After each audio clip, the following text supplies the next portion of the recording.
այս գործընթացների կուր հիմքը երակոմ պայմանավորվածությունների համալիրն է, ամենաբարձր մակարդակով Ռուսաստանը, Հայաստանը, ադրբեջանական պայմանավորվածություններն են, որոնք ձեռք են բերվել 2020 և 2022 թվականներին։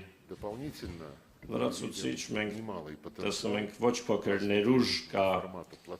զարգացնելու տարածաշրջանային համագործակցության 3,3 ձևաչափով հարթակահարավային Կովկասի 3 երկրներ և իրենց մերձակա անմիջական հարևաններ Ռուսաստան, Իրան և Թուրքիա արդեն տեղի են ունեցել երկու նախարարական հանդիպումներ Թեհրանում և Ստամբուլում, հիմա մենք քննարկում ենք երրորդ նախարարական ժողովի անցկացումը Թեհրանի և Ստամբուլի արդյունքներով մենք հնարավորություն ունենք որոշակի լավատեսություն ունենալու այս հաստակի ապագայի արդիվ այն բոլոր նախադրյալներն ունի դառնալու կարևոր բաղադրիչ, կարևոր հենք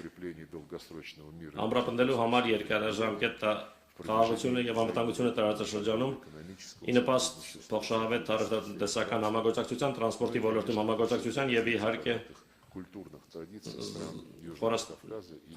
Հարավային Կովկասի և մերձակա հարևանների մշակութային խորը ավանդույթների վրա կառուցված համագործակցությունը։ Մենք խոսեցինք այն մասին, թե որտեղ կարող է երրորդ հանդիպումը անցկացվել 3,3 ձևաչափով։ Ես կարծում եմ, որ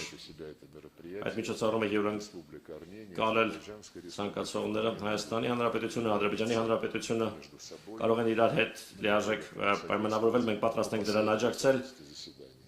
ապահովելու նիստերի շարունակականությունն։ Այսինքն մենք կողմ ենք, որ հաջորդ երկու միջոցառումները լինեն տեղի ունենան Հայաստանի և Ադրբեջանի մայրաքաղաքներում հաջորդաբար։